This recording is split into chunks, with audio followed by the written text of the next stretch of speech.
very much. So I'm Shahida Imami. I am the CEO and co-founder of Singular Photonics. We are a spin-out from the University of Edinburgh, CMOS Labs, and we're a fabless semiconductor company. We're bringing the next generation of sensor technology to the market. We've recently just incorporated the company last month, and I'm in the process of finalising our license agreement with the university, which will give us access to 3 licensed patents and 3 sensors in our portfolio. I'm also closing our pre-seed round, and that's 400k with Scottish Enterprise, and that will give us a cash runway to Q3 of this year. That will allow us to close our 5 million seed round. Our technology basically is bringing the next dimension. So we're very familiar with the 3 dimensions, 3 spatial dimensions, and we're bringing time to that, and that's the 4th dimension in our technology. It's based on single photon avalanche diodes. So our sensors have layers. The top layer is the layer that detects the light. That cascades down to the logic layer that converts that light into electronic data, and that is where our magic is and our IP lies, and that is, we've got real-time pixel configurability, but also the time tagging, sorry, brain went, and the time tagging. What that does is we can detect not only the Raman signals and fluorescence in materials science, and that allows us to gather very complex data and keep that data, and that allows us to detect 50% more molecules, and because it's ambient conditions, you don't need any cooling, and it's low noise and light operation. We've identified our beachhead market as a scientific instrumentation, specifically Raman spectroscopy.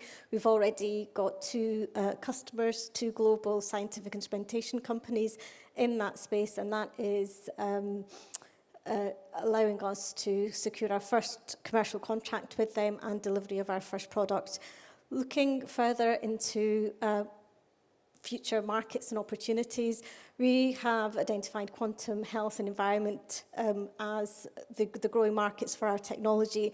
There's a lot of different application spaces. Our sensors are market or application agnostic, so we've really got an opportunity here to build a very leading edge sensors to attack these markets.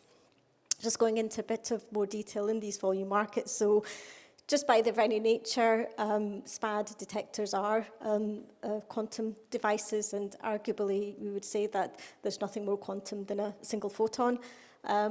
Using our patent-protected technology, we've got advantages in material science, so quantum material detection.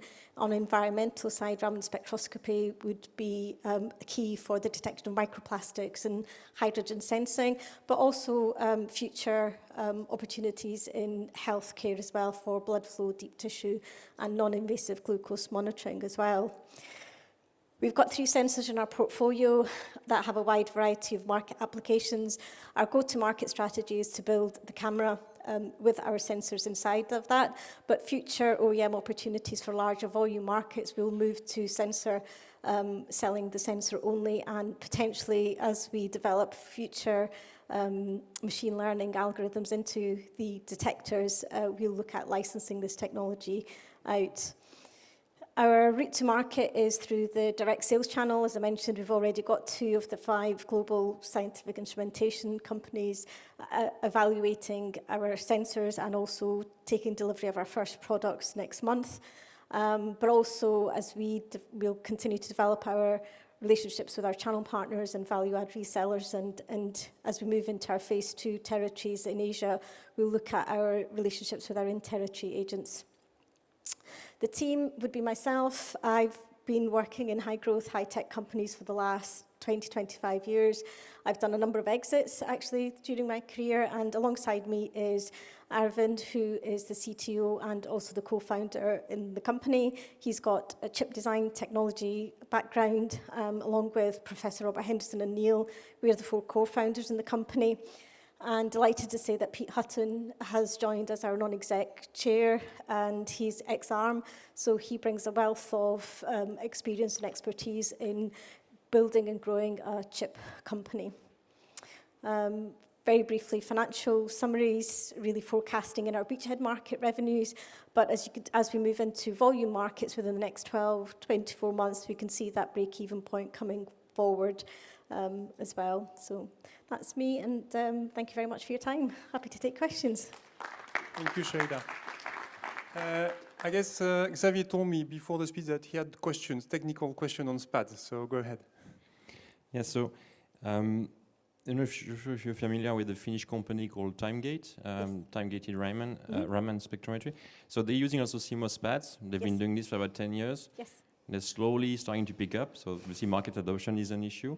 How do you see yourself compared to those guys? Would you sell your technology to them as a business model? Would you compete with them? And if so, what do you bring to market in addition to what they do?